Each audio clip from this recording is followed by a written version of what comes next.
नमस्कार, Byju's exam prep IAS Hindi में आप सभी का स्वागत है।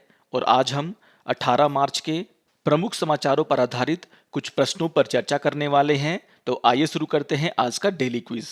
यहाँ पर क्वेश्चन नंबर 1 है, इस्लामिक सहयोग संगठन यानी कि ओआईसी के संबंध में निम्नलिखित कथनों में से कौन सा कथन सही है। और यहाँ पर आपको 3 कथन दिए गए हैं। यहाँ पर पहला कथन है, यह संयुक्त राष्ट्र के बाद दूसरा सबसे बड़ा संगठन है। तो यहाँ पर हम बात कर रहे हैं इस्लामिक सहयोग संगठन की, और आपको ध्यान में रखना है कि इस संगठन को सितंबर 1969 में मोरक्को में आयोजित पहले इस्लामिक शिखर सम्मेलन के दौरान स्थापित किया गया था।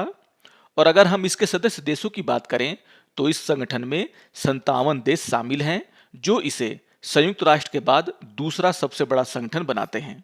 और इसलिए कहा जाता है कि इस्लामिक सहयोग संगठन संयुक्त राष्ट्र के बाद दूसरा सबसे बड़ा संगठन है।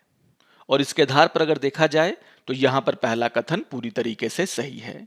आइए देख लेते हैं दूसरे कथन को। दूसरा कथन है, यमन संकट के बाद ईरान को ओआईसी से निलंबित कर दिया गया था। तो यहाँ पर दूसरा कथन सही नहीं है। आइए देख लेते हैं तीसरे कथन को। तीसरा कथन है, ओआईसी संयुक्त राष्ट्र और यूरोपीय संघ का अस्थायी प्रतिनिधि है। तो यहाँ पर आपको ध्यान में रखना है कि इस्लामिक सहयोग संगठन संयुक्त राष्ट्र और यूरोपीय संघ के अस्थायी प्रतिनिधिमंडल में शामिल है।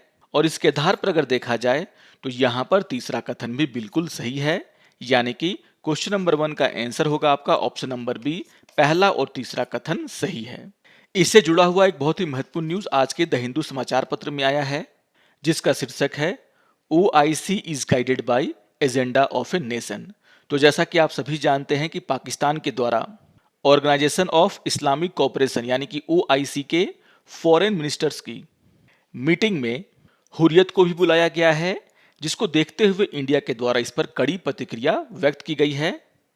और यह न्यूज़ बहुत ही इंपॉर्टेंट है। और यहाँ पर भारत के द्वारा ये कहा गया है कि इस्लामिक सहयोग संगठन एक देश के एजेंडे पर काम कर रहा है, जो कि किसी भी संगठन के लिए सही नहीं है। तो बहुत ही इंपॉर्टेंट न्यूज़ है ये, इसको भी आप लोग जरूर ध्यान से पढ़ेंगे। आइए अब क्वेश्चन नंबर 2 पर चर्चा कर लेते हैं। क्वेश्चन नंबर 2 है, पी तरंगों और एस तरंगों के संबंध में निम्नलिखित कथनों पर विचार कीजिए। और यहाँ पर आपको 2 कथन दिए गए हैं और आपसे पूछा जा रहा है उपयुक्त कथनों में से कौन सा कथन सही है। यहाँ पर पहला कथन है, पी तरंगे जिस माध्यम से गुजरती हैं उस माध्यम में गर्त और शिखा बनाती हैं। एस तरंगे माध्यम के घनत्व में अंतर पैदा करती हैं, जिससे माध्यम में खिंचाव और संकुचन होता है। तो यहाँ पर हम बात कर रहे हैं पी तरंग और एस तरंगों की। और आपको ध्यान में रखना है, आप इस फिगर में देख सकते हैं कि जो पी वेव होते हैं वे लॉन्गिट्यूडनल वेव होते हैं, साउंड वेव की तरह, क्योंकि इनमें जो संचरण है यानी कि प्रोपेगेशन तथा कणों का दोलन एक ही सीध में होता है। और ऐसे वेव को आप सभी जानते हैं कि लॉन्गिट्यूडनल वेव के नाम से जाना जाता है।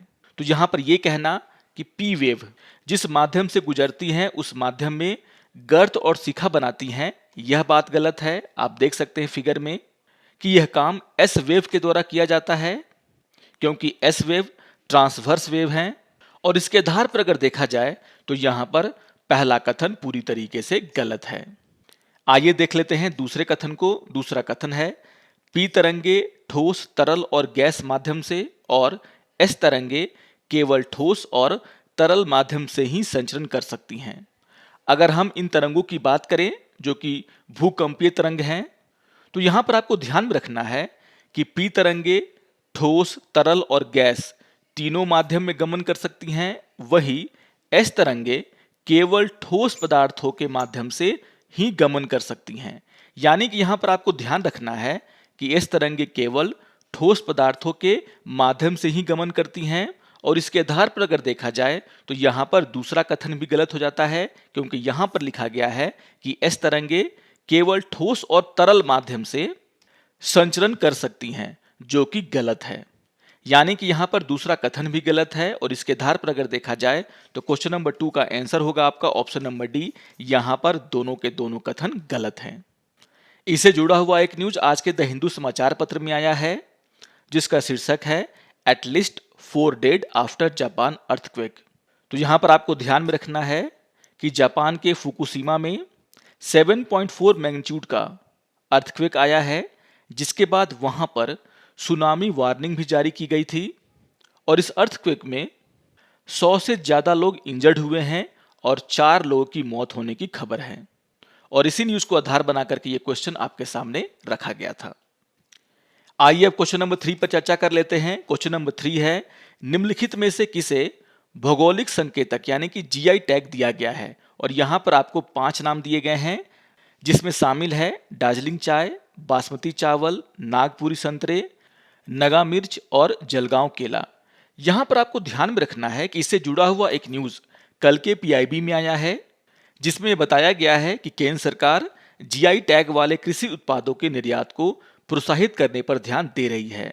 और जब आप इस न्यूज को पढ़ेंगे ध्यान से तो इसमें बहुत सारी इंपॉर्टेंट बातें दी गई हैं और यहीं पर उन सभी कृषि उत्पादों का जिक्र है जिन्हें जीआई टैग मिला है और जिसके निर्यात को लेकर के भारत सरकार जोरों शोरों से काम कर रही है। यहां पर आप देख सकते हैं कि दार्जिलिंग चाय को, बासमती चावल को जीआई टैग मिला हुआ है। इसी तरीके से नगा मिर्च, नागपुरी संतरा, जलगांव केला और भी बहुत सारे यहाँ पर उत्पाद ऐसे हैं जिनका नाम यहाँ पर दिया हुआ है। तो इस न्यूज़ को आप लोग जरूर ध्यान से पढ़ेंगे और इसको ध्यान में रखते हुए अगर हम देखें तो यहाँ पर ये जो पांचों के पांचों प्रोडक्ट हैं उन सभी को जीआई टैग दिया गया है। यानी कि यहाँ पर क्वेश्चन नंबर 3 का आंसर होगा आपका ऑप्शन नंबर डी।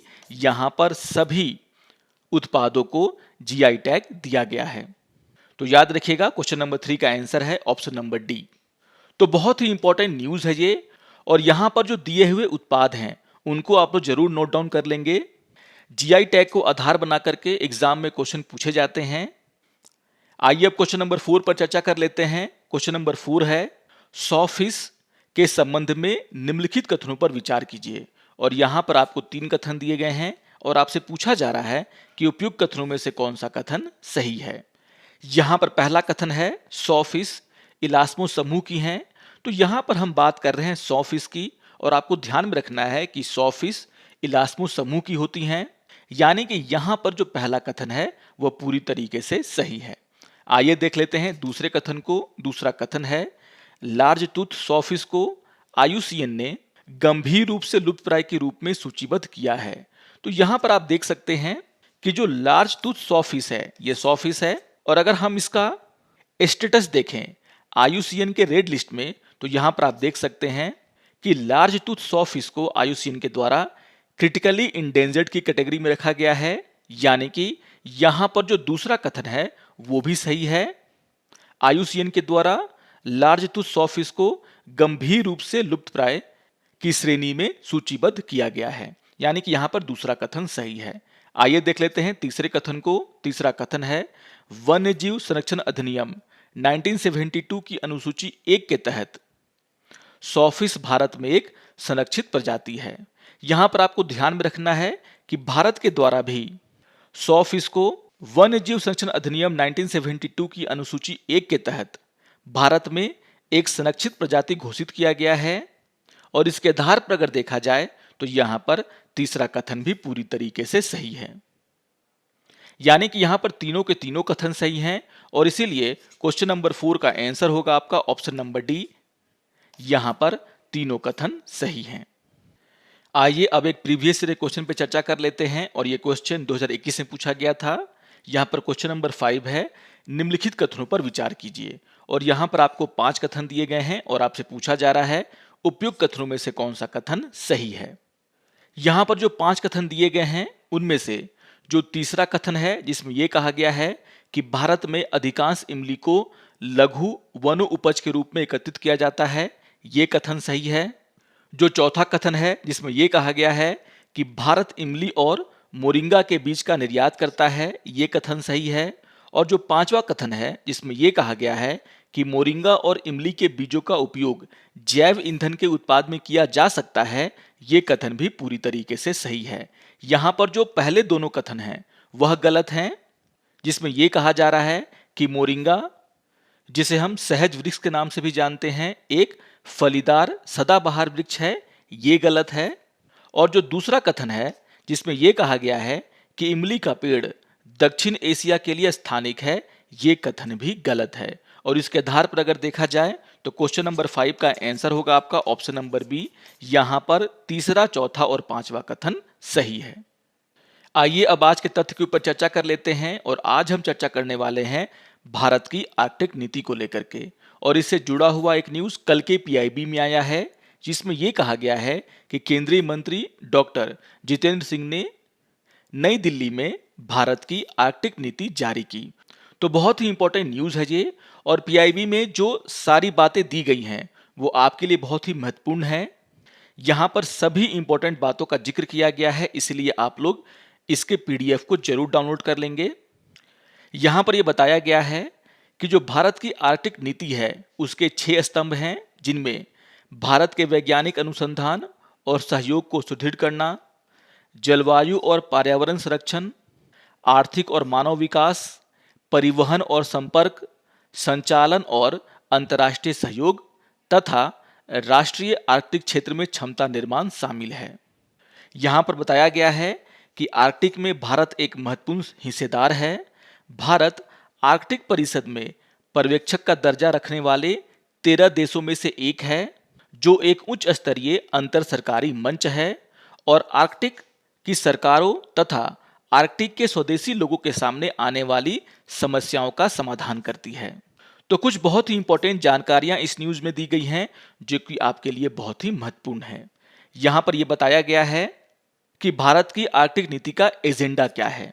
यहां पर आपको ध्यान में रखना है कि इसमें यह कहा गया है कि आर्कटिक क्षेत्र के साथ विज्ञान और अन्वेषण, जलवायु और पर्यावरण संरक्षण, समुद्री और आर्थिक सहयोग में राष्ट्रीय क्षमताओं तथा दक्षताओं को मजबूत करना, सरकार और शैक्षणिक अनुसंधान तथा व्यापारिक संस्थाओं के भीतर सरकार और शैक्षणिक अनुसंधान तथा व्यावसायिक संस्थाओं के भीतर संस्थागत और मानव संसाधन क्षमताओं को मजबूत करना, भारत की जलवायु, आर्थिक और ऊर्जा सुरक्षा पर आर्कटिक में जलवायु परिवर्तन के प्रभाव को समझ को बढ़ाना, ध्रुवीय क्षेत्रों और हिमालय के बीच संबंधों का अध्ययन करना।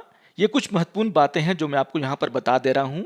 वैसे आप लोग पूरे पीडीएफ को डाउनलोड करके पूरे पॉइंट को पढ़ सकते हैं, लेकिन जो इंपॉर्टेंट बातें हैं वो मैंने यहाँ पर आपको बताने का प्रयास किया है।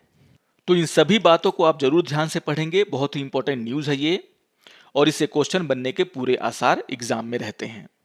आशा करता हूं कि आपको आज का ये डेली क्विज पसंद आया होगा। सारे क्वेश्चंस बहुत ही महत्वपूर्ण हैं, बहुत ही महत्वपूर्ण न्यूज़ से जुड़े हुए हैं। इन सभी को आप रिवाइज कर लेंगे। और अगर आपको ये वीडियो अच्छा लगे तो आप जरूर इसे लाइक करें, शेयर करें और दूसरों को भी सब्सक्राइब करने के लिए प्रेरित करें। तो मिलते हैं डेली क्विज के अगले अंक में। तब तक के लिए नमस्कार और धन्यवाद।